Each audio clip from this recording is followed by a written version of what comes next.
Election 2023 की तैयारियों को लेकर बीजेपी की बैठक होने वाली है। वरिष्ठ पदाधिकारी करेंगे बूथ विस्तारक अभियान की समीक्षा।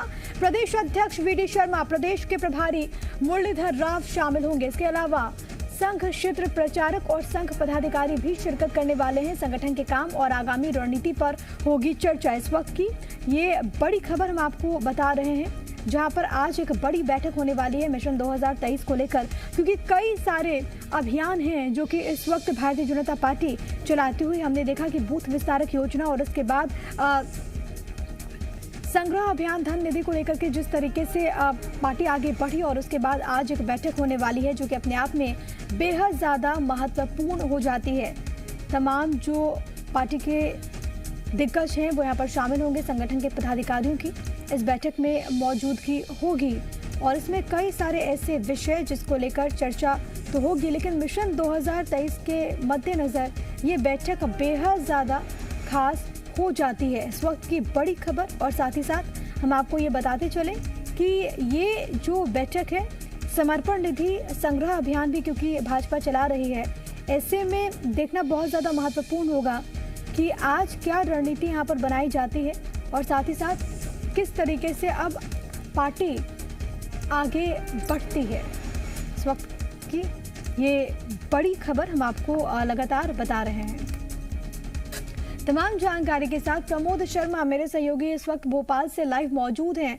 प्रमोद, आज बीजेपी की एक बड़ी बैठक, और ये बैठक इस वक्त में जब बूथ विस्तारक अभियान हो, इसके अलावा समर्पण निधि संग्रह अभियान जिसको लेकर पार्टी कदम बढ़ा रही है, कितनी ज्यादा खास?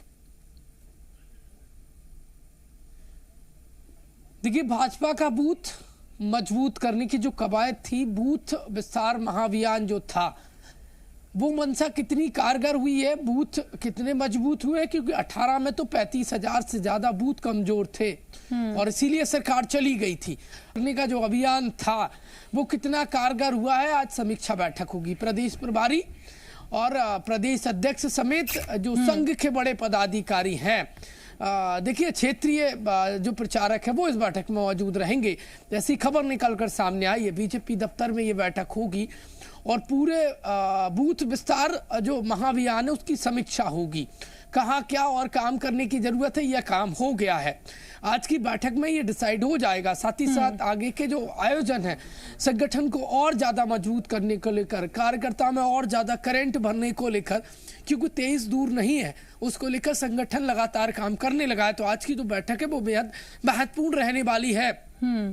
प्रदेश प्रभारी रहेंगे, प्रदेश अध्यक्ष रहेंगे और बड़े पदाधिकारी रहेंगे। कार्यकर्ताओं का मनोबल कैसे और बढ़ाया जाए, कैसे कहां क्या, और क्योंकि बीते दिनों हमने देखा था कि तमाम जो दिग्गज हैं, चाहे वो मुख्यमंत्री हो, कैबिनेट के मिनिस्टर्स हो, इसके अलावा केंद्र के मंत्री हो, उनको एक बड़ी जिम्मेदारी विस्तारक के रूप में मिली थी। तो आज का ये जो बैठक होगी तो कोई नया फॉर्मूला इस बाबत तैयार हो सकता है क्या? इन चेहरों को और बड़ी जिम्मेदारियां मिल सकती हैं?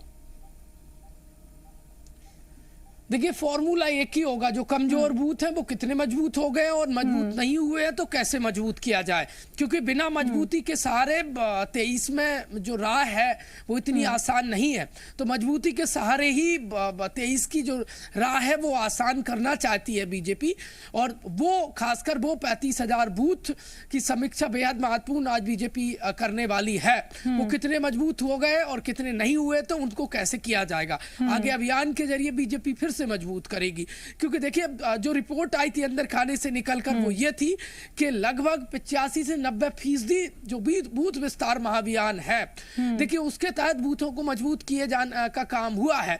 देखिए पूरा डाटा बूथों का ऑनलाइन आ गया है, ऐप पर आ गया है। कहां क्या और मजबूती करने की जरूरत है वो आज की समीक्षा बैठक में तय कर लिया जाएगा। तो आगे फिर क्या काम करने की जरूरत है, किसको और कहां क्या दायित्व देना है, सरकार के मंत्री को किस बूथ की और जिम्मेदारी देना है, और कौन से ऐसे बड़े नेता हैं जिनको उस क्षेत्र में भेजा जाए जहां पर बीजेपी कमजोर है, उसको उस क्षेत्र को ज्यादा और स्ट्रांग करने के लिए आज की समीक्षा बैठक में ये तमाम रिपोर्ट पर बड़े पदाधिकारी, प्रदेश अध्यक्ष, प्रदेश प्रभारी मंथन करेंगे और आगे की रूपरेखा तय हो सकती है। प्रिया, प्रमोद, बहुत महत्वपूर्ण ये भी हो जाता है क्योंकि जब मिशन 2023 की बात करते हैं, भाजपा भी इस बात को समझ रही है कि राहें इतनी आसान नहीं होंगी, भले ही उपचुनाव हो और उसके बाद तख्ता पलट, लेकिन बीते चुनाव का जो रिजल्ट आया उसके बाद अब 2023 चुनौतियां बहुत ज्यादा बीजेपी के सामने भी।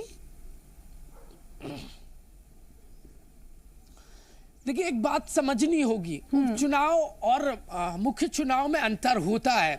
जी। अमूमन जो उपचुनाव होते हैं वो जो गवर्नमेंट होती है उसके पक्ष में फैसले आते हैं, बिल्कुल। जनता सरकार के पक्ष में वोट करती है। अधिकतर ये इस तरीके से देखने को मिलता है। लेकिन 23 की राय इसलिए भी आसान देखिए नहीं है दोनों पार्टियों के लिए। मध्य प्रदेश की जो सियासत में देखिए कभी कांग्रेस पार्टी फ्रंट फुट पर आ जाती है, कभी बीजेपी आ जाती है। देखिए, कास्ट पॉलिटिक्स मध्य प्रदेश में इस समय देखी जा रही है। कमलनाथ लगातार एक के बाद एक सियासी दांव खेलते नजर आ रहे हैं, कभी आदिवासी हो, कभी ओबीसी हो, तो कभी राष्ट्रवाद की राय कमलनाथ चलते नजर आते हैं। तो पल पल रूप बदल रही है मध्य प्रदेश की सियासत, और वो भी ऐसे में जबकि 15 सालों की सरकार 18 में चली गई थी, और ऐसे में 23 में फिर से बीजेपी कोई मुसीबत वो नहीं लेना चाहती।